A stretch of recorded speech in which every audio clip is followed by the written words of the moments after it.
বিশ্বের বিভিন্ন দেশে বিজয় দিবস উদযাপন করেছে প্রবাসীরা। দিবসটি উপলক্ষে রাষ্ট্রপতি, প্রধান উপদেষ্টা এবং পররাষ্ট্র উপদেষ্টা কর্তৃক প্রদত্ত বাণী পাঠ করা হয়।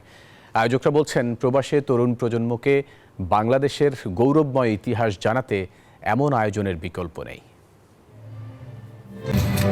যথাযথ মর্যাদা এবং বিপুল উৎসাহের মধ্য দিয়ে জেদ্দায় অবস্থিত বাংলাদেশ কনস্যুলেটে পালিত হয়েছে বাংলাদেশের মহান বিজয় দিবস। দিনটি উপলক্ষে সকালে দূতাবাস প্রাঙ্গণে জাতীয় পতাকা উত্তোলন করেন কনসাল জেনারেল মিয়া মোহাম্মদ মাইনুল কবির।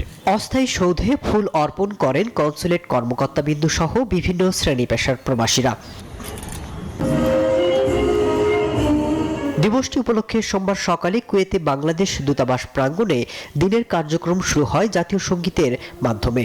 দূতাবাসের কর্মকর্তা এবং প্রবাসী বাংলাদেশিদের সাথে নিয়ে পতাকা উত্তোলন করেন কুয়েতে নিযুক্ত বাংলাদেশের রাষ্ট্রদূত সৈয়দ তারেক হোসেন।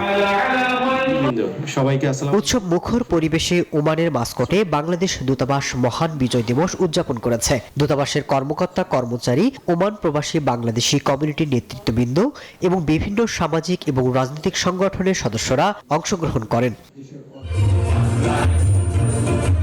এদিকে কানাডার টরন্টোতে মহান বিজয় দিবস পালিত হয়েছে। প্রচন্ড ঠান্ডা উপেক্ষা করে বুদ্ধিজীবী চর্চা সাংস্কৃতিক কর্মীদের পদচারণায় মুখরিত ছিল বিজয় দিবসের অনুষ্ঠান। উপস্থিত ছিলেন মুক্তিযোদ্ধা এবং তাদের সন্তান সহ সকল বয়সের মানুষ।